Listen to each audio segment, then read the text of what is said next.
Cabinet decisions direct అట్లా పంపారు కదా, మనం కూడా చెప్పాలి కదా. విద్వాన్ ఒకటి ఉంది, యూనివర్సిటీ ఒకటి ఉంది, అదే కదా చెప్పేసుకుందాం కదా.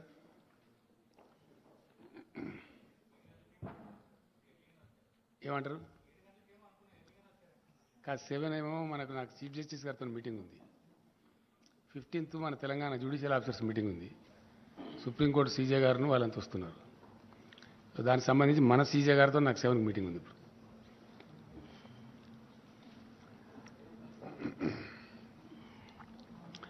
ఈరోజు జరిగినటువంటి క్యాబినెట్ సమావేశంలో గతంలో ఈ వికారాబాద్ జిల్లా ప్రాంతంలో, రంగారెడ్డి జిల్లా ప్రాంతంలో ఉన్న ప్రజలకు ప్రభుత్వ పరంగా మేము ఇచ్చినటువంటి హామీ మేరకు GO 111 ఎత్తేస్తూ క్యాబినెట్ డిసైడ్ చేసింది. అయితే దాని మీద చీఫ్ సెక్రటరీ గారి ఆధ్వర్యంలో కమిటీ చేసినాము. పొల్యూషన్ బోర్డు, ఈ పర్యావరణానికి సంబంధించి అటవీ శాఖ, ఇతరులందరినీ కలిపి ఎట్టి పరిస్థితులలో మూసీ నది, ఈసా నది మరియు ఆ 2 జలాశయాలు కలుషితం కాకుండా ఏ పద్ధతిలో దానికి పెట్టానో గ్రీన్ జోన్స్ కూడా డిక్లేర్ చేస్తూ, మాస్టర్ ప్లాన్ కూడా ఇంప్లిమెంట్ చేస్తూ ఆ జీవో ఇంప్లిమెంట్ చేయాలని చెప్పి ఆదేశం ఇచ్చినాం. బహుశా కొద్ది రోజులలో చీఫ్ సెక్రటరీ గారు వాళ్ళందరూ సమావేశమై దానికి సంబంధించినటువంటి ఉత్తర్వులు జారీ అవుతాయి. ఇది అక్కడ ప్రాంత ప్రజలకు ఒక మంచి శుభవార్త. తర్వాత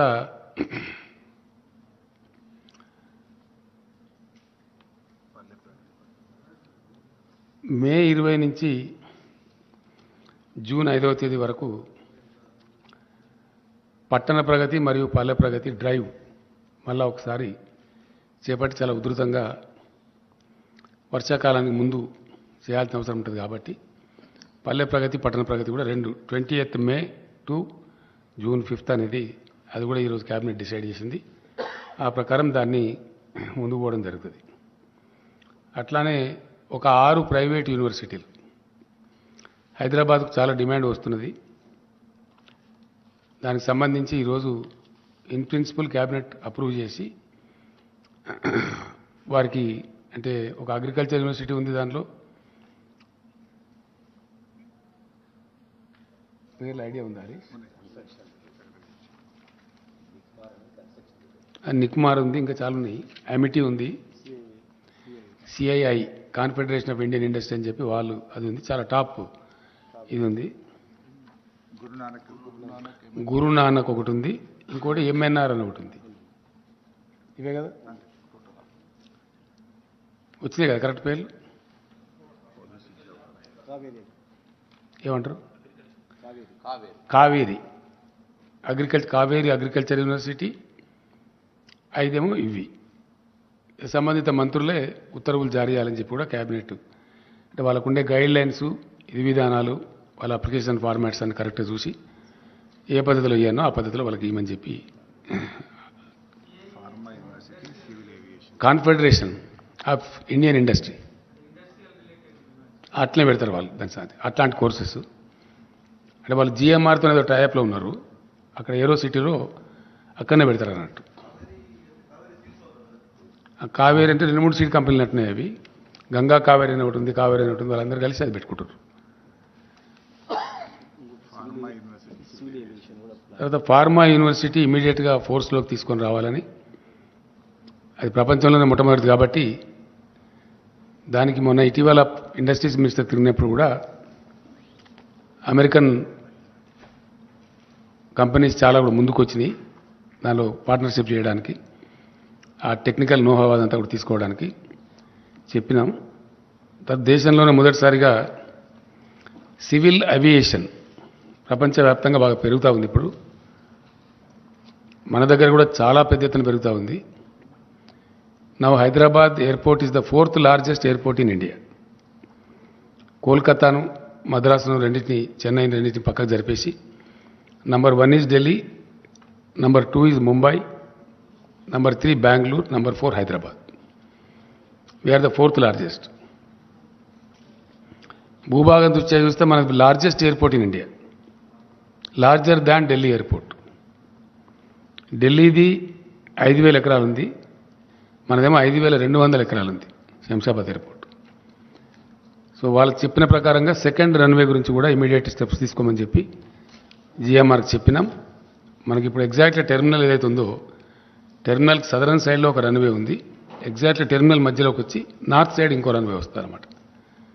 సో అది కూడా హైదరాబాద్ ఎయిర్పోర్ట్లో సెకండ్ రన్వే పనులు స్టార్ట్ అవుతాయి. ప్లస్ ఫోర్త్ లార్జెస్ట్ ఎయిర్పోర్ట్ కింద వచ్చినాం కాబట్టి సివిల్ ఏవియేషన్ కోర్సెస్లో సివిల్ ఏవియేషన్లో ప్రపంచవ్యాప్తంగా చాలా పెద్ద ఇండస్ట్రీ అవుతున్నది కాబట్టి దాన్ని బ్రహ్మాండంగా ముందుకు తీసుకుని పోమని చెప్పినాం. ఇది పాతదే కదా శ్రీనివాస్ గౌడ్ గారు, ఓల్డ్ అది అయిపోయింది. తర్వాత ఇంకో మెయిన్ డిసిషన్ ఈ యూనివర్సిటీలలో నియామకాలు అన్నీ కలిపి దాదాపుగా ఒక 3,500 పైచీలకు ఉన్నట్టున్నాయి. ఇది ఎవరికి వాళ్ళే చేయడంలో అక్కడ కొన్ని రకాల ఇబ్బందులు, కొన్ని ఆరోపణలు అవన్నీ కూడా వస్తూ ఉన్నాయి. వేరే రాష్ట్రాలు పరిశీలించినప్పుడు ఒక కామన్ బోర్డు విద్యాశాఖ ఆధ్వర్యంలో పెట్టి రిక్రూట్మెంట్ చేసి ఏ యూనివర్సిటీలో టీచింగ్ నాన్ టీచింగ్ సిబ్బంది ఎంత అవసరమో తెప్పించుకొని ఆ ప్రకారం ఫుల్ఫిల్ చేస్తారు. పబ్లిక్ సర్వీస్ కమిషన్ ద్వారా కానీ ఇతర మెకానిజం కానీ ట్రాన్స్పరెంట్గా పారదర్శకంగా చేసి ఆ రిక్రూటెడ్ స్టాఫ్ను వాళ్ళకు అలాట్ చేసేస్తారు. ఆ రకంగా అది కూడా ఇబ్బంది లేకుండా జరిగిపోతుంది. దాని తదనంతరం సమైక్య రాష్ట్రంలో అత్యంత బాధాకరంగా నలిగిపోయి చితికిపోయినటువంటి రంగం మన వ్యవసాయ రంగం. పూర్తి స్థాయిలో మైనర్ ఇరిగేషన్ వ్యవస్థ అంతా ధ్వంసం చేయబడి ప్రాజెక్టులు దశాబ్దాల తరబడి పెండింగ్ పెట్టి తెలంగాణ కోసం చేపట్టబడిన అనేక ప్రాజెక్టులు అబాండన్ చేసి అనేక రకాలుగా విధ్వంసం చేయడం ద్వారా తెలంగాణ రైతాంగానికి అప్పుడు భూగర్భ జలాలే దిక్కైంది.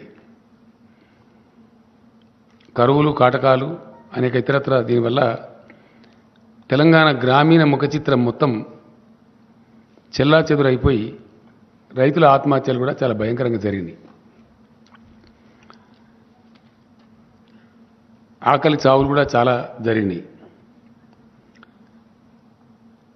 సరే, అనేక దశాబ్దాల పోరాటం తర్వాత సాధించుకోబడ్డ తెలంగాణ రాష్ట్రంలో తెలంగాణ గ్రామీణ ఆర్థిక పరిపుష్టి కోసం చాలా పకడ్బందీ ప్రణాళికతోని టీఆర్ఎస్ ప్రభుత్వం అనేక కార్యక్రమాలు తీసుకున్నది.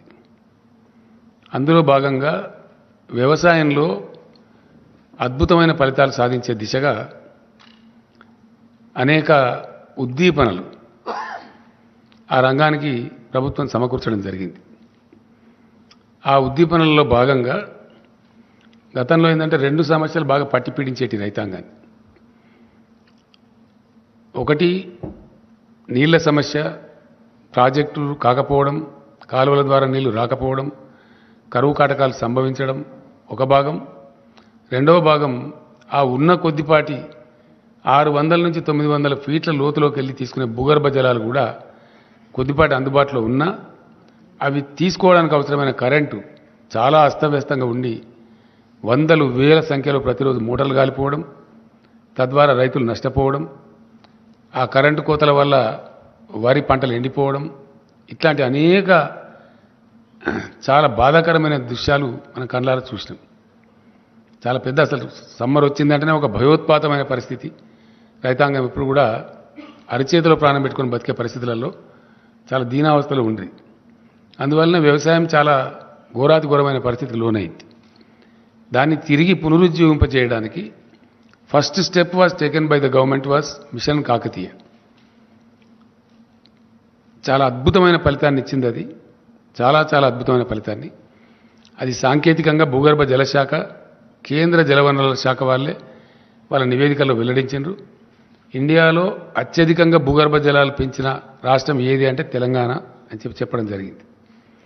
దానికి తోడుగా ఎలక్ట్రిసిటీని అద్భుతంగా తయారు చేసి చాలా చాలా అద్భుతంగా తయారు చేసి క్లీన్ ఎనర్జీ సప్లై చేయడంలో, నాణ్యమైన విద్యుత్తును 24 అవర్స్ అన్ని రంగాలకు అందించడంలో తెలంగాణ గొప్ప విజయం సాధించింది.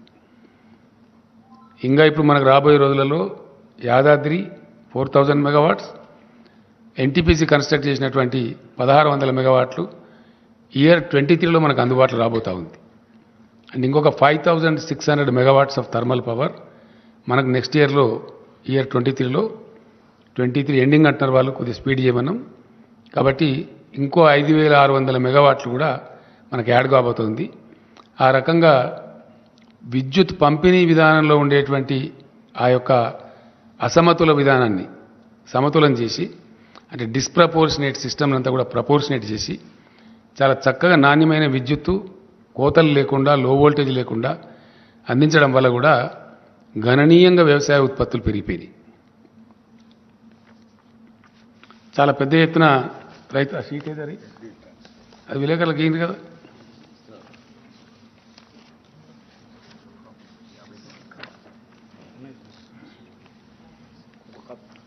కాపీ ఏదరా బాబు, మీ దగ్గర పెట్టుకుంటే నా విలేకరులకు ఇవ్వాలి కానీ.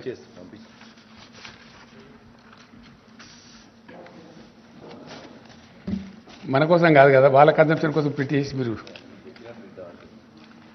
సో అట్లా జరిగింది. జరగడం ద్వారా ఏమైంది, చాలా అద్భుతమైనటువంటి వ్యవసాయ విస్తరణ జరిగింది. అద్భుతంగా రైతులు పంటలు పండిస్తున్నారు. గొప్ప పంటలకు ఆలవాలంగా తెలంగాణ తయారైంది. దానిలో ఉన్న పథకాలు నేను చరిత్ర చేయను, కానీ పాసింగ్ రిమార్క్ చెప్పాలా. ఒకటి, ఆన్ గోయింగ్ పెండింగ్ ప్రాజెక్టులను సత్వరం పూర్తి చేయటం. 2, మిషన్ కాకతీయ వార్పుడ్ బేసిస్లో ప్రపంచమే అబ్బురపడే విధంగా ఈవెన్ యుఎన్ఓ కూడా ప్రశంసలు వచ్చినాయి. ఆ రకంగా మిషన్ కాకతీయ కంప్లీట్ కావటం. 3, రీఇంజనీరింగ్ చేసి భారీ ప్రాజెక్టులకు శ్రీకారం చుట్టి అద్భుతంగా world's largest multi stage lift irrigation scheme Kaleshwaram record టైంలో కంప్లీట్ చేయటం, దాని ఫలితాలు కూడా అందుతూ ఉన్నాయి. వీటికి తోడుగా గత 3-4 సంవత్సరాలుగా భగవంతుని దయ వల్ల ప్రకృతి కరుణించి అద్భుతమైన వర్షపాతం కూడా దీనికి జోడైంది. దానికి తోడుగా కరెంటు అద్భుతంగా అన్ని సీజన్లలో ఏ మాత్రం వోల్టేజ్ ప్రాబ్లం లేకుండా సరఫరా కావడం కూడా చాలా ఇంపార్టెంట్ ఇన్పుట్ అయింది. వీటికి తోడు ప్రభుత్వం ఇచ్చిన ఉద్దీపనలు ఏవైతున్నాయో ఇండియాలో కాదు ప్రపంచంలో కూడా ఇక్కడ ఇవ్వరు. ఎకరానికి సంవత్సరానికి 10,000 రూపాయలు. No government gives in India and nowhere in the world 10,000 rupees per acre per annum రైతులకు ఇచ్చే ఒకే ఒక్క ప్లేస్ ఎంటైర్ భూగోళం మీద తెలంగాణ రాష్ట్రం. ఇండియాలో కాదు, భూగోళం మీద డైరెక్ట్ బెనిఫిట్. ఏ మాత్రం దానిలో మధ్యలో దళారు లేకుండా, పైరవీలు లేకుండా ఇవ్వటం. రైతులకు 24 గంటలు ఉచిత విద్యుత్ ఇవ్వడం. రైతులకు ఉచితంగానే నీటి సరఫరా చేయడం. గతంలో ఉన్న నీటి తీరువ బకాయిలు సుమారు 500 కోట్లు రద్దు చేయడం కాకుండా కొత్తగా ₹1 కూడా తీసుకోకుండా ప్రాజెక్టుల ద్వారా, ఇది కూడా ఎక్కడ ఇయ్యరండి ఇండియాలో, నోవేర్. మన చుట్టూ ఉండే 4 రాష్ట్రాలు కూడా ఏ రాష్ట్రంలో ఇవ్వరు, భారతదేశంలో ఇవ్వరు. ప్రధానమంత్రి గారి రాష్ట్రం గుజరాత్లో కూడా ఇవ్వరు. Nowhere in India. Only Telangana which supplies water, surface water కూడా వితౌట్ వాటర్ సెస్ ఇవ్వటం. తర్వాత రైతులు చనిపోతే వయసుతో నిమిత్తం లేకుండా, చనిపోయిన కారణంతో నిమిత్తం లేకుండా వాళ్ళకు అద్భుతంగా ప్రభుత్వమే మొత్తం ప్రీమియంస్ చెల్లించి 8 రోజులు దాటకుండా వాళ్ళకు రైతు బీమా సౌకర్యం కల్పించడం. ఇట్లాంటి వాటి వల్ల చాలా అద్భుతంగా రైతులు పంటలు పండించారు. కరోనాకు సందర్భంలో చెలరేగినటువంటి ఆ మరణాలు, భయోత్పాతం, ఒకటే చోటకు రైతులంతా వచ్చి మార్కెట్లలో రోజుల తరబడి, గంటల తరబడి ఉంటే వ్యాధి ప్రబలుతున్న ఉద్దేశంతో never before in the Indian history, ఇప్పుడు కూడా లేదు, ఎప్పుడూ లేదు, నెవర్ అండ్ ఎవర్ 7,000 పైచిలకు కొనుగోలు కేంద్రాలు.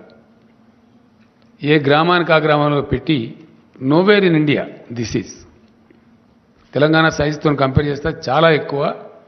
ఏ ఊరికి ఆ ఊర్లోనే కొనుగోలు కేంద్రాలు ప్రప్రథమంగా పెట్టి ఎంటైర్ అడ్మినిస్ట్రేషన్ గేరప్ చేసి ధాన్యం కొనుగోలు చేసి ఆ కొనుగోలు చేస్తే కూడా వారానికో 10 రోజులకో నెలకో అన్నట్టు కాకుండా జస్ట్ విత్ ఇన్ 3-4 డేస్ అది కూడా డైరెక్ట్గా బ్యాంక్ అకౌంట్లోకి రైతు అకౌంట్లోకి ఇక్కడి నుంచే డబ్బులు పంపించడం, మధ్యలో జిల్లా నుంచో మండలం నుంచో ఇంకో డిపార్ట్మెంట్ నుంచో కాకుండా ఫైనాన్స్ డిపార్ట్మెంట్ సివిల్ సప్లైస్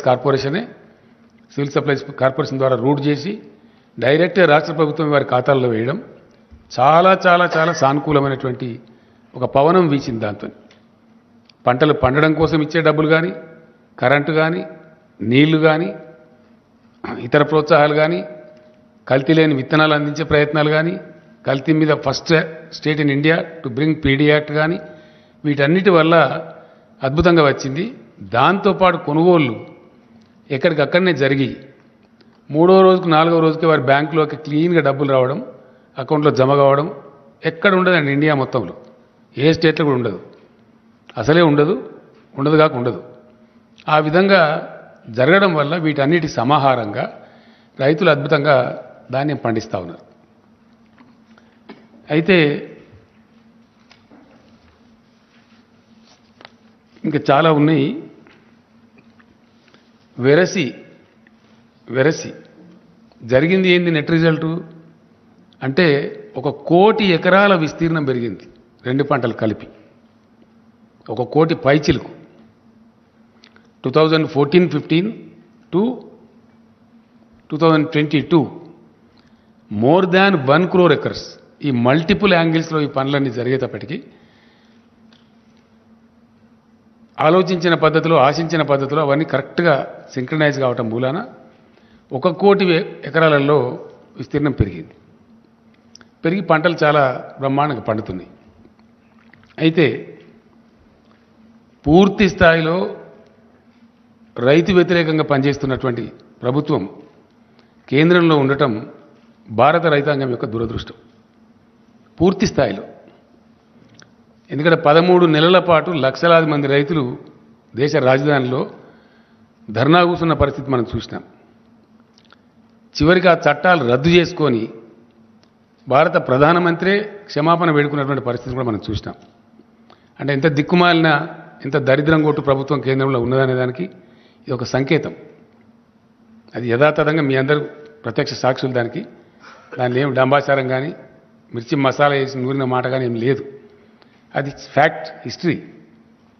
ఏది 13 నెలల పాటు నిరంతరంగా రైతులు ఉద్యమించటం దేశ రాజధానిలో, వాళ్ళని అనేక రకాలుగా తూలనాడి వాళ్ళని ఖాళిస్తాన్ ఉగ్రవాదులని, ఇంకోటని ఆందోళన జీవులని అవమానపరిచి ఇన్సల్ట్ చేసి ఫైనల్గా ప్రధానమంత్రి క్షమాపణ చెప్పి ఆ చట్టాలు వాపసు తీసుకున్న పరిస్థితులు మనం చూసినాం. అట్లానే ఈరోజు వ్యవసాయ రంగాన్ని మొత్తం కార్పొరేట్లకు అప్పగించాలని ఒక బలమైన కుట్ర కేంద్రం చేస్తూ ఉంది.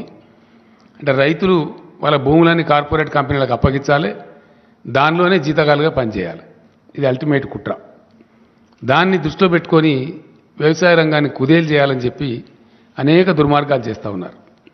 మేము డిమాండ్ చేసినాం, గ్రామీణ ఉపాధి హామీ పథకాన్ని వ్యవసాయానికి అనుసంధానం చేయండి అంటే చెయ్యరు. ఆ కూలీలంతా వస్తారు, చౌకగా వస్తారు, రైతులకు లాభసాటిగా ఉంటుంది, ఏ ఊరికి ఆ ఊరిలో పని దొరుకుతుంది, ప్రతి ఊరిలో వ్యవసాయం ఉంటుంది కాబట్టి అంటే అది చెయ్యరు. 2 ఆ మేనిఫెస్టోలో పెడతారు కానీ అమలు చేయరు. వాళ్ళ ఎన్నికల హామీలో పెట్టినరు కానీ అమలు చేయరు. 2 ఎరువుల మీద ధరలు పెంచినారు. అలొకేషన్ మొన్న జరిగిన బడ్జెట్లో, లాస్ట్ టైం కూడా బడ్జెట్ సందర్భంగా నేను చెప్పిన, ఎరువుల మీద విపరీతంగా ధరలు పెంచినారు. 2 భూగర్భ జలాల మీద ఆధారపడి వ్యవసాయం చేసే రైతులకు వాళ్ళ బావుల కాడ మీటర్లు పెట్టాలి అని దిక్కుమాలిన పనికిమాలిన విద్యుత్ సంస్కరణలు తెచ్చారు. దానికి ఇన్సెంటివ్స్ పెట్టి 0.5% FRBM లోన్ కూడా దానికి అనుసంధానం చేసి రాష్ట్రాలను నష్టానికి గురి చేస్తూ ఉన్నారు. అంటే వ్యవసాయ రంగాన్ని బలహీనపరచాలి, కుదేలు చేయాలి, డిస్కరేజ్ చేయాలి అనేటువంటి అంతర్గత కుట్రలో ఇవన్నీ బాగా. అట్లానే మార్కెట్లన్నీ లేకుండా చేస్తాం, అని చట్టాలు తెచ్చిండ్రు. సరే ఇప్పుడు తూకం ముడిచిండ్రు. ఆ తర్వాత ఆ రోజు రైతులకు హామీ ఇచ్చిండ్రు, మేము ఎంఎస్పీ కోసం అది చేస్తాం, మరొకటి చేస్తాం, ఇంకొకటి చేస్తాం అని చెప్పి ఈ రోజు వరకు అతి గతి లేదు. నిన్న మొన్న పార్లమెంట్ సెషన్ జరిగితే వాళ్ళకి అవసరమైన చట్టాలు పాస్ చేసుకున్నారు తప్ప ఆ రోజు రైతులకు ఇచ్చిన హామీ నిలబెట్టుకోలేదు. ఇలా దేశ రైతాంగం అంతా కూడా గమనిస్తూ ఉన్నారు. నిన్న నాతో పాటు ఢిల్లీలో ధర్నాలో పాల్గొన్న ఆ రాకేష్ టికాయత్ కూడా ఒక మహాసంగ్రామాన్ని మొదలుపెట్టబోతున్నాం మళ్ళీ భారతదేశంలో అని చెప్పి కూడా చెప్పడం జరిగింది. అది డెఫినెట్గా జరుగుతుంది కూడా. అదే ద్వారా అదే పద్ధతిలో తెలంగాణ పండించినటువంటి ధాన్యం, వరి ధాన్యం విషయంలో చాలా చిక్కిరి బిక్కిరిగా వితండవాదం చేస్తూ పిచ్చి పిచ్చిగా తలా తోకలేని విధంగా కేంద్ర ప్రభుత్వం వ్యవహారం చేసింది. నేను స్వయంగా వెళ్ళినాను, మాట్లాడినాం. రాష్ట్ర మంత్రివర్గం యొక్క 5-6 సభ్యులు వెళ్ళినారు, వాళ్ళు మాట్లాడినారు, లెటర్స్ ఇచ్చినాం, అవన్నీ కూడా చేసినాం. ధాన్యం కొనమంటే దాన్ని కాలుకు పెడితే మెడకు పెట్టి కాలుకు పెట్టడమే కాకుండా అతను చాలా అవమానపరిచి రైతులను మాట్లాడినాడు, రాష్ట్రాన్ని మాట్లాడినాడు. 2 విషయాలు ఏంటంటే ఎంత చీప్గా, ఎంత తెలివి తక్కువగా ఆ మంత్రికి అసలు మెదడు, జ్ఞానం, బుద్ధి ఏమైనా ఉందా లేదా కూడా అర్థం కాదు. అతను నూకలు తినడం అలవాటు చేయండి మీ రాష్ట్రానికి. మంచి ఫైన్ రైస్ పండించి అద్భుతమైన పంటను దేశానికి అన్నం పెట్టే రైతాంగానికి వాళ్ళు వడ్లు పండించి మంచి బియ్యమే దేశానికి అన్నట్టు వాళ్ళు నూకలు తినన్నట్టు. ఎంత గర్వం అండి, ఎంత అహంకారం. దేశానికి అద్భుతమైన పంట పండించి అన్నం అందించేటువంటి తెలంగాణ ప్రజలను మీరు నూకలు తినడం అలవాటు చేయండి అని చెప్పడం. ఇంకోటి, నేను పోయినప్పుడు ఆయన అన్నాడు, క్యా చమత్కార్ కర్ దియా భాయ్ తెలంగాణ, క్యా చమత్కార్ హోగయా అనేది ఒకటి. రెండవది ఇంకోటి, అతి తెలివి తక్కువగా, అంటే వాళ్ళకి తెలివి తక్కువ ఉండి ఇతరులకు కూడా తెలివి తక్కువ ఉన్నది అనుకుంటారు అన్నట్టు. అది చరిత్ర ఇడ. ఎస్, డెఫినెట్లీ ప్రాబ్లమ్ ఈజ్ వాళ్ళకున్న వీక్నెస్, వాళ్ళకున్న తెలివి తక్కువతనం, వాళ్ళ సోమరిపోతనము, వాళ్ళ పరిపాలన సామర్థ్యం లేని అవివేకము అందరికీ కూడా ఉన్నాయని అనుకుంటారు అన్నట్టు. వాళ్ళకి ఆ స్థాయి లేదు. ఇప్పుడు తెలంగాణకు ఉన్న స్థాయి కేంద్రానికి లేదు. లేక పర్ఫార్మ్ చేయలేక, చేతగాక, పరిపాలన చేతగాక వాళ్ళు సాధించలేని గమ్యాలు, లక్ష్యాలు తెలంగాణ సాధిస్తే దాన్ని జీర్ణించుకోలేక క్యా చమత్కారోగా. ఇప్పుడు మీకు ఇచ్చిన షీట్లో ఉన్నది చమత్కారం ఏందో, మీకు ఇచ్చిన షీట్లో క్లియర్గా ఉంది. వీళ్ళు ఎంత అంటే 36 లక్షలు తెలంగాణలో వరి సాగు అయితే యాసంగిలో ఒక్క పంటలో, మొత్తం దేశంలో సాగైంది ఎంత? ఏ రాష్ట్రంలో సాగైంది ఎంత? మన దానిలో సగం కూడా ఏ రాష్ట్రంలో సాగాలి. అట్లీస్ట్ మన దానిలో 50% కూడా ఏ రాష్ట్రంలో సాధ్యం కాలే. That is what is the Chamatkar of Telangana. ఇది అర్థం కాక, తెలివి లేక చెప్పచ్చు కదా, మాకు శాత కాదు, మేము దద్దమ్మలము, ఏదో గెలిచిన మతం పేరు మీద, మన పేరు మీద గెలిచే అధికారం చేస్తున్నాం, కానీ మాకు శాత కాదని చెప్పచ్చు కదా. అది చెప్పకుండా వాళ్ళ యొక్క అసమర్థతను ఇతరుల మీద నెట్టివేసే విధంగా క్యా చమత్కార్ హోగయా అని ఒకటి మాట్లాడతారు. ఏ రాష్ట్రానికి లేని ప్రశ్న తెలంగాణకు ఎందుకు వస్తున్న సమస్య? ఎందుకు రాదు? ఎందుకే వస్తుంది. ఏ రాష్ట్రం అయినంత పంట మేము వేసినాం, తీసుకోమంటే నీకు శాతగాక ప్రతిసారి మెలిక పెట్టి, తెలివి తక్కువ మెలికలు పెట్టి, ఫుడ్ సెక్యూరిటీ యాక్ట్ కింద ఉన్న బాధ్యతను విస్మరించి, yes, government of Telangana is avoiding. మేము ఎగుమతి చేయలేమని గత 3-4 సంవత్సరాలు అనేక వేల టన్నుల బాయిల్ రైస్ ఎగుమతి చేసి, ఎగుమతి చేయలేదని అబద్ధాలు చెప్పి అనేక రకాలుగా చేసిండ్రు. ఇలా ఏంది తేడా? దాని ఉన్నది ఏంది? బ్రహ్మ పదార్థం. దాని పేద బ్రహ్మ పదార్థం ఏమైనా ఉందా? ఏమున్న దానిలో? నూకల శాతం ఎక్కువ అవుతుంది. యాసంగి వడ్లల్లో నూకల శాతం ఎక్కువ అవుతుంది. టెంపరేచర్స్ పెరుగుతాయి కాబట్టి, టెంపరేచర్ టైంలో పంట వస్తుంది కాబట్టి పెరుగుతుంది. పంటలు వచ్చేది మనకి ఏప్రిల్, మేలో సాధారణంగా 35 degrees దాటిపోతుంది. 35 టచ్ అయినప్పుడు ఏంటంటే బ్రోకెన్ రైస్ ఎక్కువ వస్తుంది. ఆ పర్సెంటేజ్ తేడా ఇప్పుడు ఇదంతా కథ. ఏమైనా బ్రహ్మ పదార్థం ఏమి లేదు. పేద అదేందో కథ అని అనుకొని తెలివి తక్కువతనంతో ఏందది కథ అంటే ఏంటంటే 67 కిలోల బియ్యం వస్తుందండి మామూలు టైంలో పడితే. దానిలో సగం ఇప్పుడు వస్తుంది. 100 కిలోల వడ్లు పట్టినట్టయితే అదే వర్షాకాలంలో వడ్లకేమో 67 కిలోల బియ్యం వస్తుంది. యాసంగి ధాన్యానికి ఏమొస్తుంది? 35, 34, 35 కిలోలు వస్తుంది. ఆ రాని శాతం ఏదైతే ఉందో అది తేడా వస్తుంది. ఆ డబ్బు కేంద్రం భరించాలా? వాస్తవానికి ఎందుకు భరించాలా? దేనికోసం భరించాలా అంటే భారతదేశం యొక్క ఆహార భద్రత రాజ్యాంగ విహితంగా రాజ్యాంగబద్ధంగా కేంద్ర ప్రభుత్వానికి అప్పచెప్పబడ్డది. కాబట్టి ఆ ఆహార భద్రత కాపాడేటప్పుడు ఆహార నిల్వలు పెట్టాలి దేశంలో. చాలా సింపుల్ విషయం ఇది, దీనిలో ఏదో పెద్ద బ్రహ్మపదార్థం లేదు. ఆ బాధ్యత ఉంది కాబట్టే దానిలో నుంచి ఉద్భవించిందే ఫుడ్ కార్పొరేషన్ ఆఫ్ ఇండియా. ఆ ఫుడ్ కార్పొరేషన్ ఆఫ్ ఇండియా దగ్గర లక్షల కోట్ల టన్నులు స్టోర్ చేసి ఉంచేటువంటి సామర్థ్యం ఉంటుంది, శక్తి ఉంటుంది.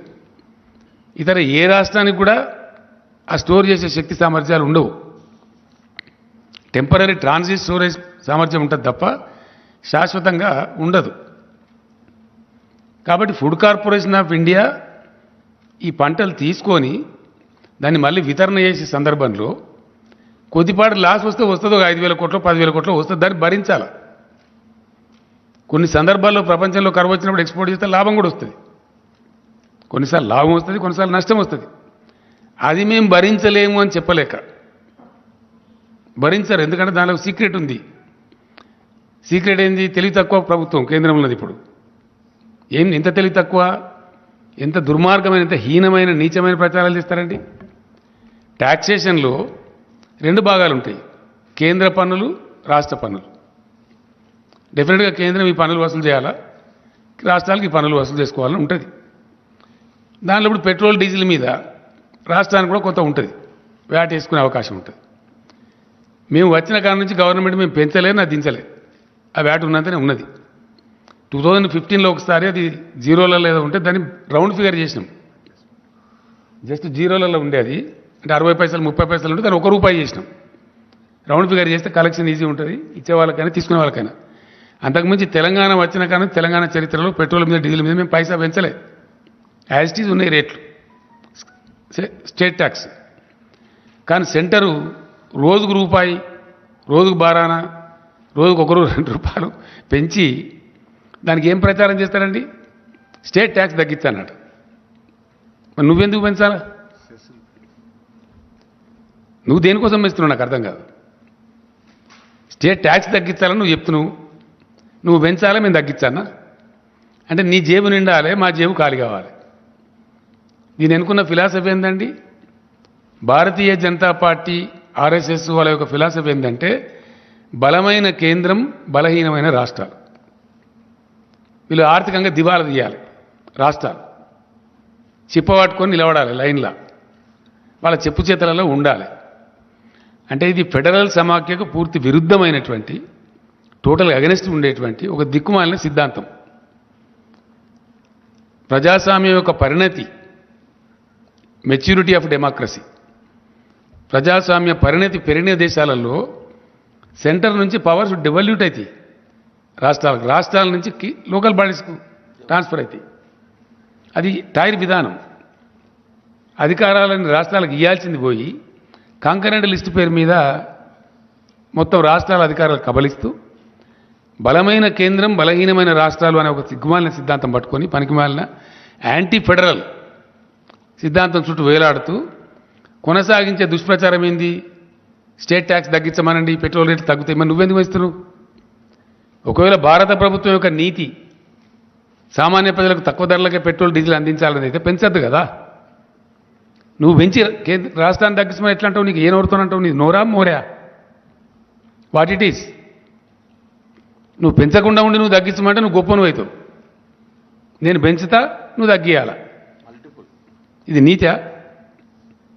ఇటువంటి సిద్ధాంతంతో ఫుడ్ సెక్యూరిటీ బాధ్యత మీ మీద ఉండంగా కూడా దాని నుంచి తప్పించుకుంటూ, దాని నుంచి పారిపోతూ, వెన్ను చూపుతూ చేసే అరాకిరి ఏందండి? కిరికిరేంది? ఏమవుతుంది ఇప్పుడు? ఏదైతే 30% నూకలు వస్తాయో, 32%, 67 అయితే సగం వస్తాయి కదా, దాని మీద వచ్చే నష్టం భరించాలి. ఆ గ్యాప్ దానికి ఇంత గగ్గోలు పెట్టి గందరగోళం ఎత్తి కేంద్ర మంత్రులు ఎల్లయ్య మల్లయ్య వాడేవాడో చెప్ప వీడేవాడో రాను ఇదా ఇది ఒక గింత పెద్ద దేశాన్ని పరిపాలించే ప్రభుత్వం యొక్క నీతి భారత రైతుల ఏడలు అవలంబించాల్సిన పద్ధతి ఇది దీనికోసం మోరిల్లాగా నోర్లు పెట్టుకొని పచ్చి అబద్ధాలు మాట్లాడుతున్నామని తెలిసి ఆత్మవంచన చేసుకొని ఇన్ని అరుపులు పెడబొబ్బలు ఇన్ని కథల ఎస్ యాజ్ ఎ స్టేట్ నీ బాధ్యతను గుర్తు చేయడం మా కర్తవ్యం it is the duty of the government of India to maintain the buffer stocks in the interest of the food security of the country, which you are forgetting, which you are escaping, which you are running away. అది గుర్తు చేయడానికి as a స్టేట్గా మేము గడబడి చేస్తాం కదా, demand చేస్తాం కదా, అడిగినాం.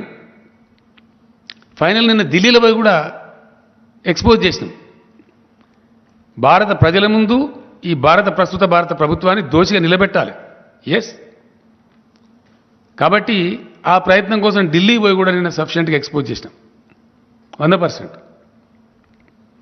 అక్కడనే నేను నా ఉపన్యాసంలో కూడా చెప్పిన, నేను అడిగిన అక్కడ స్టేట్గా सीरियस क्वेश्चन अड़िना నేను एक राज्य का छोटा सा डिफरेंस में दान खरीदने के लिए, तेलंगाना दान खरीदने के लिए क्या इतना बड़ा केंद्र सरकार के पास धन नहीं है या प्रधानमंत्री जी का मन नहीं है?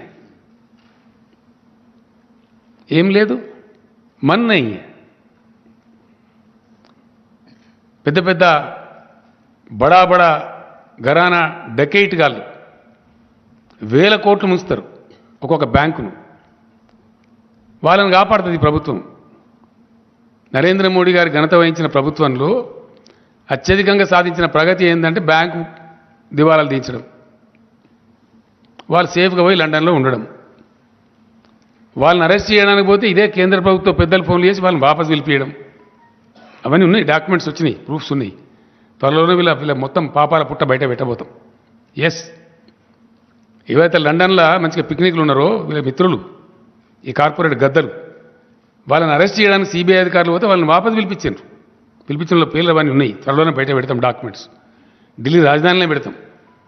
సో ఇవన్నీ చేసుకుంటూ వేల లక్షల కోట్ల రూపాయలు, ఎంతనండి ఇప్పటి వరకు 10.5 లక్షల కోట్ల రూపాయలు మాఫీలు చేశారు సావుకారులకు, సేట్లకు, బడా కంపెనీలకు, ఈ బ్యాంకుల మోసాలు చేసేటోళ్లకు. ఇప్పుడు తెలంగాణలో వచ్చే డిఫరెన్స్ ఏంది? ఒక 3,000 3,500 కోట్లు వస్తుంది యాసంగి ధాన్యం మొత్తం కొంటే, అంతేనా కమలాకర్? 3 నుంచి 3,500 కోట్లు వస్తుంది. ఒక 3,500 కోట్లు 60 లక్షల మంది రైతులకు సంబంధించి, ఒక రాష్ట్రానికి సంబంధించి భరించలేని కేంద్రం ఒకడే దొంగ 21,000 కోట్లు మోసం చేస్తాడు, ఒకడు 18,000 కోట్లు చేస్తాడు. వాళ్ళని మాత్రం ఏమన్నది నిక్షేపంగా ఉంటుంది. ఒక అదానీ గ్రూప్కి ఈ మధ్య 12,000 కోట్లు మాఫీ చేశారు. ఈ మధ్యన పేపర్లోనే వచ్చింది, మీరే రాసిన వార్తలు. అది చేతనవుతుంది కానీ ఈ రైతుల కోసం ఒక 1,500 2,000 కోట్లు 3,000 కోట్లు పెట్టుమంటే అది చేత కాదు. దానికి వీరంగాలెత్తుడు, అరుపులు, పెడబొబ్బలు, కుట్రలు, అరాకిరి మాటలు, పనికిమాలిన దిక్కుమాలిన ఆరోపణలు, క్యా చమత్కారోగాయనుడు, రీసైక్లింగ్ చేస్తున్నారు అనుడు. రీసైక్లింగ్ చేస్తుందా గవర్నమెంట్? ఎక్కడ చేస్తారా? సాధ్యమే పనేనా? మాకేం పని లేదా? ఓ కేంద్ర మంత్రి మాట్లాడతాడు ఈ మాట, ఇంత పెద్ద భారతదేశం యొక్క మంత్రి. అంటే ఎంత నీచంగా, నికృష్టంగా రైతాంగం పట్ల, దేశ ప్రజల పట్ల ఎంత బాధ్యతారహితంగా కేంద్రం ఉన్నదనే దానికి ఇది ఒక సంకేతం. సో ఏ విధంగా ఉన్నది, ఎన్ని రకాలుగా ఉన్నది, ఎంత బహుముఖీనంగా ఉన్నది, వీళ్ళ యొక్క దుర్మార్గమైనటువంటి రైతు వ్యతిరేక విధానం అనేది ఎక్స్పోజ్ చేయాలని చెప్పి మేము సఫిషియెంట్గా చేసినాం. డెఫినెట్గా నేను ఢిల్లీలో నా స్పీచ్లో నేను చెప్పిన, మీరు ఇయ్యనంత మాత్రాన హమారే కిసానంకు హమ్ గంగామే నై డూబ్ దేంగే, మేము ఎట్లా కాపాడుకుంటాం, మీకు ఎట్లా తెలియలేదు, మేము కాపాడుకుంటాం, మాకు ఆ ధైర్యం ఉంది, అవసరం వస్తే ఒక పూట ఉపాసం ఇంకొక ఖర్చు తక్కువ చేసుకుంటాం అని కూడా చెప్పిన నేను. దాని ప్రకారంగానే ఈరోజు క్యాబినెట్లో సాకల్యంగా విషయాన్ని చర్చించినాం. రైతాంగానికి మేము చెప్పినాం ఏమని, వెయ్యకండి, దుర్మార్గమైన కేంద్రం ఉంది, చక్కదనం లేదు వీళ్ళది, వీళ్ళ వ్యవహారం సరిగా లేదు, కేంద్రంలో ఒక విధవ పనికిమాలిన గవర్నమెంట్ ఉంది, కాబట్టి మీరు ఇతర పంటలు వేసుకోండి అని చెప్పినాం. చెప్తే పాపం చాలా వరకు 20 లక్షల వ్యవసాయం తగ్గిపోయిందండి. ఆల్మోస్ట్ 55 lakhs టు 30 lakhsకి వచ్చింది. అంటే 36 ఉంది, దానిలో ఒక 3 లక్షలు సీడ్కి పోతుంది, ఒక దాదాపు 2-2.5 లక్షలు రైతులు తినడానికి ఉంచుకుంటారు సాధారణంగా. అంటే సరాసరి ఒక 20 లక్షల ఎకరాలలో వరి పంట తగ్గేయగలిగినాం మేము ఎఫర్ట్ చేసి. ఆ టైంలో ఇక్కడ ఉండబడే బీజేపీ మేము కొంటాము, మీరు ఎంత నెయ్యండి, కేంద్రమే ఉంటుంది అని వీరంగాలు ఎత్తి ఓ దుర్మార్గమైన దుష్ప్రచారం చేశారు. కొంతమంది పాపం ప్రత్యామ్నాయం లేక 100 రూపాయల నుండి వాళ్ళు వేసుకున్నారు, వెరసి మొత్తం మీద పంట వేసుకున్నారు. వేసినారు కాబట్టి ఇప్పుడు ఈ కేంద్రము ఈ చిన్నపాటి డిఫరెన్స్ మేము భరించము, మా వల్ల కాదని చేతులు ఎత్తేసారు. మేము చివరి దాకా ప్రయత్నం చేసినాం. ఇప్పుడు పంటలు వచ్చేస్తున్నాయి, ఆల్మోస్ట్ ఫుల్ స్పీడ్లో కోతలు స్టార్ట్ అయిపోయినాయి ముమ్మరంగా. కాబట్టి తెలంగాణ రైతాంగాన్ని ఫ్రీ సబ్సిడీ కోసం మేము ఇచ్చే ఖర్చు 12,000 కోట్లండి ఎలక్ట్రిసిటీ బోర్డుకు. రైతు బంధు కోసం రాష్ట్ర ప్రభుత్వం చేసే ఖర్చు 15,000 కోట్లు. రైతు బీమా కోసం మేము పెట్టే ఖర్చు 1,600 కోట్లు. నీటి తీర్వాలు గిటి తీర్వాలు తీసుకోకుండా ఫ్రీ వాటర్ సప్లై చేస్తాం, తద్వారా కొంత నష్టం వస్తుంది. ఇన్ని రకాలుగా రైతాంగాని కోసం ఖర్చు చేసి తెలంగాణ గ్రామసీమలలో ఆనందం రావాలి, రైతు బాగుంటే ఆయన చుట్టూండే పనిముట్లు చేతి వృత్తుల వాళ్ళు కూడా బాగుంటారు, కుల వృత్తుల వాళ్ళు బాగుంటారు, గ్రామంలో ఒక సంతోషకరమైన వాతావరణం వస్తుంది చేసిన ప్రయత్నాన్ని ఈ శిలరమల్లర కేంద్ర ప్రభుత్వం తినాకరిస్తే మేము మా రైతాంగాన్ని చిలగొట్టుకోదలుచుకోలేదు. డెఫినెట్గా ఈ యాసంగి వడ్లను ఒక గింజ కూడా లేకుండా రాష్ట్ర ప్రభుత్వమే కొనుగోలు చేయాలని చెప్పి cabinet has taken a decision.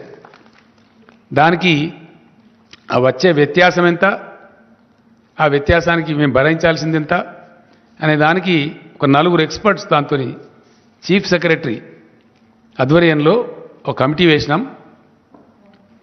ఆ కమిటీలో చీఫ్ సెక్రటరీ గారు, ఫైనాన్స్ సెక్రటరీ గారు, అగ్రికల్చర్ సెక్రటరీ గారు, ఇరిగేషన్ సెక్రటరీ గారు.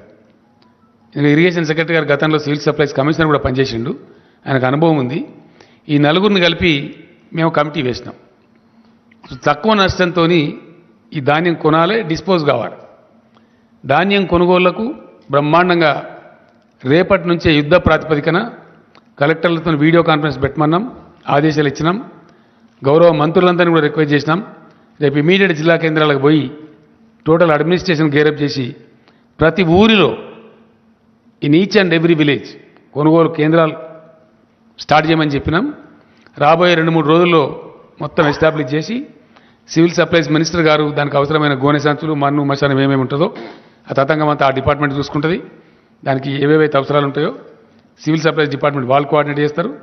ఇక్కడ సమర్థవంతమైన ప్రభుత్వం ఉంది కాబట్టి, డెలివరీ చేయగలిగిన ప్రభుత్వం ఉంది కాబట్టి, నిర్ణయం తీసుకుంటే చాలా కఠినంగా పడుతరంగా డెలివరీ చేసేటువంటి ఒక పటిష్టమైన ప్రభుత్వం ఉంది కాబట్టి వితిన్ 3-4 days మొత్తం కొనుగోలు చేస్తాం.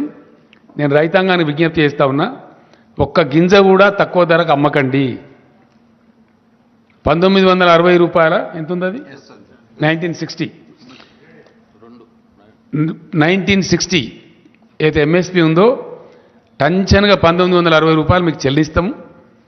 గతంలో ఎట్లయితే మీ బ్యాంకులకు వచ్చినాయో అదే పద్ధతిలో మీ బ్యాంకులకు వస్తాయి. ఈ దిక్కుమాలిన కేంద్రం మనకు మొండి చేసి చూపించినంత మాత్రం మనం చిన్నబుచ్చుకునేది ఏం లేదు. ఎందుకంటే ఎప్పుడు చూడని నీళ్లు చూస్తున్నారు, ఎప్పుడు చూడని కరెంటు చూస్తున్నారు. మంత్రివర్గంలో మాకు అదే చర్చ జరిగింది. ఎందుకంటే ఎప్పుడు ఇదివరకు లేనటువంటి ఒక ఫీల్ గుడ్, ఒక అద్భుతమైనటువంటి ఉల్లాసభరితమైన వాతావరణం గ్రామసీమలలో ఉంది. పొలాలు పచ్చగా కనబడుతున్నాయి. పల్లె పల్లెలో పల్లేరులు మొలిసే పాలమూరులో అనే కాడ పల్లె పల్లెలో పంటలు పండే పాలమూరు కాడ అని చెప్పి ఇప్పుడు ప్రజలు పాడుకుంటున్నారు. ఎస్, అదే కవి చెప్పిండు నాకు. పీరీల పండుగ అప్పుడు గోరేటెంకన్న గారు వాళ్ళ ఊర్లో ఉండే, నేను తెల్లారి రమ్మని చెప్తే వచ్చిండు ఆయన. ఎక్కడికి పోయిందంటే అక్కడ పోయినా, మా ఊరికే పోయినా. ఇంతకుముందు ఎడారిలాగా ఉండేసారి ఇప్పుడు కోనసీమలాగా ఉందని చెప్పిండు ఆయన. అంత అద్భుతంగా పంటలు పండుతున్నాయి కాబట్టి ఆ వాతావరణం డిస్టర్బ్ చేయొద్దు, మళ్ళీ మన గ్రామసీమలలో వెల్తి తేవద్దు. సరే, మనకు 2,000-3,000 కోట్లు 4,000 కోట్ల ఖర్చు అయినా మంచిదే, రైతాంగాన్ని చిన్నబుచ్చొద్దని చెప్పి ప్యూర్లీ రైతుల యొక్క ఇంట్రెస్ట్లో ఈ కొనుగోలు చేయాలని నిర్ణయించినాం. కాబట్టి రైతులు ఎవ్వరు కూడా ధాన్యం తక్కువ ధరకు అమ్మకండి, నో డిస్ట్రెస్ సెల్. ప్రతి గింజ ప్రభుత్వం కొంటుంది, ఒకరోజు వెనుకనో ముందో. కాబట్టి దాన్ని చేయాలని చెప్పి కోరుతున్నాను నేను. మీరు తక్కువ ధరకు అమ్ముకోవద్దు. దాని తర్వాత రెండవ విషయం ఏంటంటే,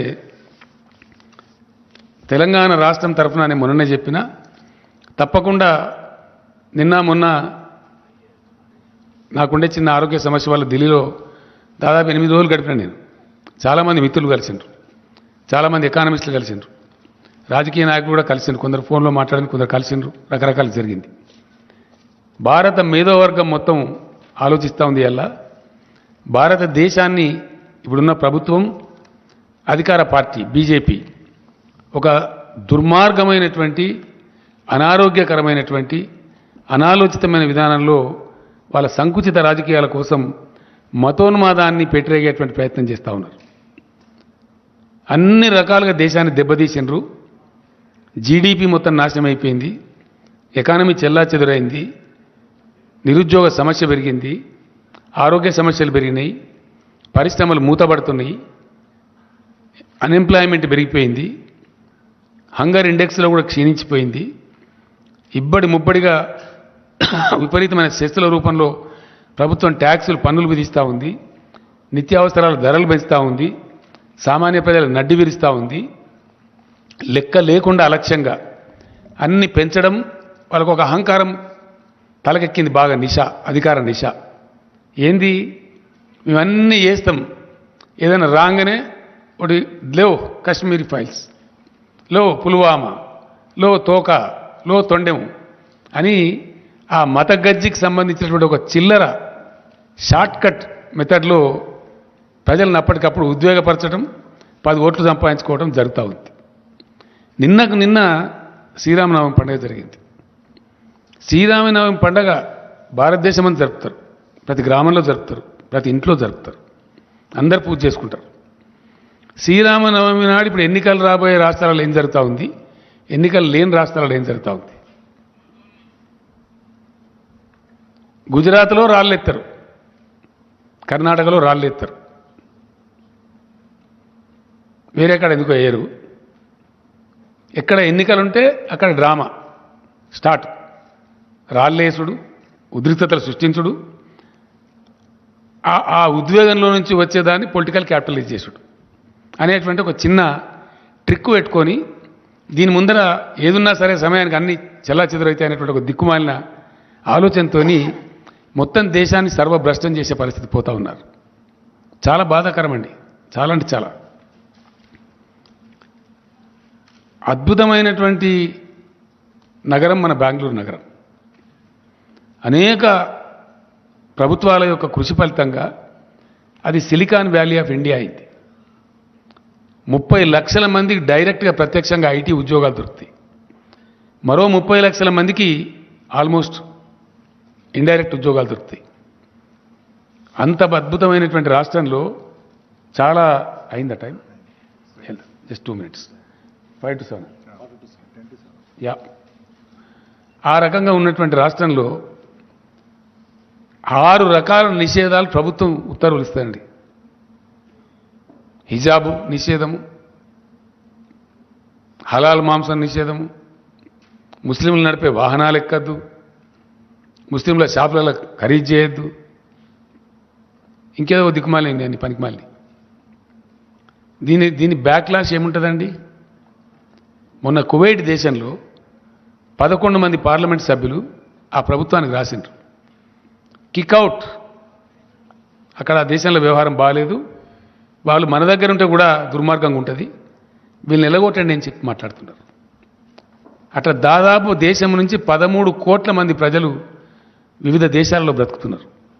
అనేక ఉద్యోగాలు, చిన్న చిన్న వ్యాపారాలు ఏదో చేసుకొని బ్రతుకుతున్నారు. ఒకవేళ ప్రపంచం వాళ్ళందరినీ తరిమేస్తే ఈ భారతీయ జనతా పార్టీ వాళ్ళని పోషిస్తుందా?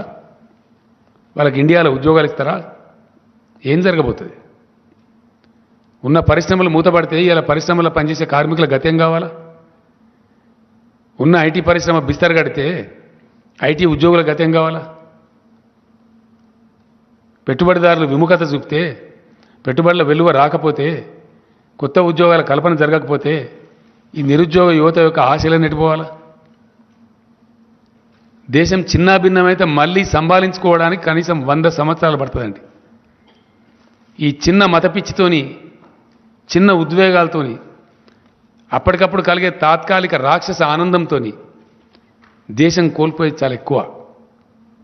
దేశం అతి భారీ మూల్యం చెల్లించక తప్పదు. ఎస్, ఇది చరిత్ర చెప్పిన సాక్ష్యం. ఎన్నో ఘటనలు ఉన్నాయి. కాబట్టి ఈ ఉన్మాదుల చేతిలో పడి దేశ యువత, దేశ మేధావులు కొట్టుకొని పోతే 100 సంవత్సరాలు భారతదేశం వెనుకపోతుంది. 100 సంవత్సరాలు, ఒక century. Country is going to lose a century which is disastrous, which is unwanted, undesirable. కాబట్టి దేశ ప్రజలు ఈ ఉన్మాదులు, ఈ దుర్మార్గులు చేసేటువంటి ఈ కుటిలమైనటువంటి కుచితమైనటువంటి విషయాలు వాళ్ళు గ్రహించి తప్పకుండా తమను తాము రక్షించుకునే దిశగా భారతదేశం కదలాలి. ఇది బుద్ధిజీవుల దేశం. డెఫినెట్లీ నేను బలంగా నమ్ముతాను, ఇండియా రియాక్ట్స్. ఇండియా బుద్ధు దేశం కాదు, బుద్ధిజీవుల దేశం. యాజ్ అండ్ వెన్ గివెన్ తప్పకుండా భారత ప్రజ తిప్పి కొడుతుంది, గిల్లి పడేస్తుంది. మేమేదో ఇవాళ ఉన్నామని అహంకారపూరిత మాటలు మాట్లాడి రాష్ట్రాల నుంచి వచ్చే మంత్రులను, రాష్ట్ర ప్రభుత్వాలను అరాకిరిగా మాట్లాడి, ఇష్టం వచ్చిన కథలు మాట్లాడి మేము నడిపించగలుగుతాం అనుకుంటే హిట్లర్లు, ముస్సోలినీలు, నెపోలియన్లే పోయిన చరిత్రలో. అంతకన్నా గొప్పలు కాదు వీళ్ళు. అందుకు సంబంధించి తప్పకుండా తెలంగాణ రాష్ట్రం నుంచి భారతదేశాన్ని చైతన్యపరచడంలో, దక్షిణ భారతదేశాన్ని చైతన్యపరచడంలో ఏదైతే నేను ప్రముఖ పాత్ర వహిస్తాను చెప్పినో తప్పకుండా ఆ పోరాటాన్ని బాగా ఇంటెన్సిఫై చేస్తాం. ఎస్, నేను నాకు రైతు నాయకులు కూడా ఇక్కడ కలిసినరు, మాట్లాడినరు. భారతదేశానికి ఇవాళ భారతదేశ రైతులు ఇప్పటికే సతమతమవుతా ఉన్నారు, ఒక పర్ఫెక్ట్ పాలసీ లేక. ఆ రైతాంగానికి దిక్కు దివాణం లేకుండా అయిపోయింది. వాళ్ళని బికారులుగా చూస్తూ ఉంది ఈ ప్రభుత్వం, గతి లేని వాళ్ళుగా చూస్తూ ఉంది. ఏం చేస్తారు మమ్మల్ని అని అనుకుంటా ఉంది. ఏం చేసినారు? మీ మెడలే వంచి ప్రధానమంత్రితోనే క్షమాపణ చెప్పించారు. అది మర్చిపోవద్దు, జాగ్రత్త. ఇండియా రాజ్యాంగపరమైన రక్షణలు ఇస్తూ, మినిమం సపోర్ట్ ప్రైజ్కు రాజ్యాంగ రక్షణ ఇస్తూ, రైతుకు ఇంటిగ్రేటెడ్ న్యూ అగ్రికల్చర్ పాలసీ రావాలి ఈ భారతదేశంలో. ఒక integrated new agriculture policy of India రావాల్సిన అవసరం ఉంది. డెఫినెట్గా దాన్ని నేను పిలుస్తున్న ఎకానమిస్టులను కూడా చాలామందిని, అశోక్ గులాటి గారు కూడా వస్తామన్నారు, దాన్ని మొత్తం ఆ రైతు నాయకులు కూడా వస్తామన్నారు. త్వరలోనే హైదరాబాదులో మొత్తం భారత రైతాంగానికి సంబంధించిన అన్ని రాష్ట్రాల రైతు ప్రతినిధులను, ఢిల్లీలో ఉద్యమం నిర్వహించిన రైతు సంఘాలను హైదరాబాద్కే పిలిపించి ఇక్కడ వర్క్షాప్ పెట్టి ఆ పాలసీ ఇక్కడ డిక్లేర్ చేస్తాం. గవర్నమెంట్ ఆఫ్ ఇండియా దానికి కర్మ బాగుంటే అడాప్ట్ చేస్తారు, అడాప్ట్ చేయకపోతే వీళ్ళని పక్కకు జరిపి భారత రైతాంగమే గిల్లిపారేసి ప్రత్యామ్నాయ ప్రభుత్వం తెచ్చుకుంటారు. మంచి ఆనందపూర్వకమైనటువంటి న్యూ అగ్రికల్చర్ పాలసీ ఆఫ్ ఇండియాను ఇంప్లిమెంట్ చేసుకుంటారు. అప్పుడు కలకలలాడే భారతదేశం ఉంటుంది, ఇట్లా వెలవెలవే భారతదేశం ఉండదు. రైతులు బికారులు ఉండే భారతదేశం ఉండదు, రైతులు ఇంత హీనంగా చూడబడే భారతదేశం ఉండదు. దానికోసం కూడా భగవంతుడు నాకు ఇచ్చిన సర్వశక్తులు ధారబోసి ప్రయత్నం చేస్తాం, ఆ విధంగా ముందుకు పోతాం. Thank you. No more questions today because నాకు సీజే గారితో అపాయింట్మెంట్ ఉంది. Will meet tomorrow or day after. Thank you.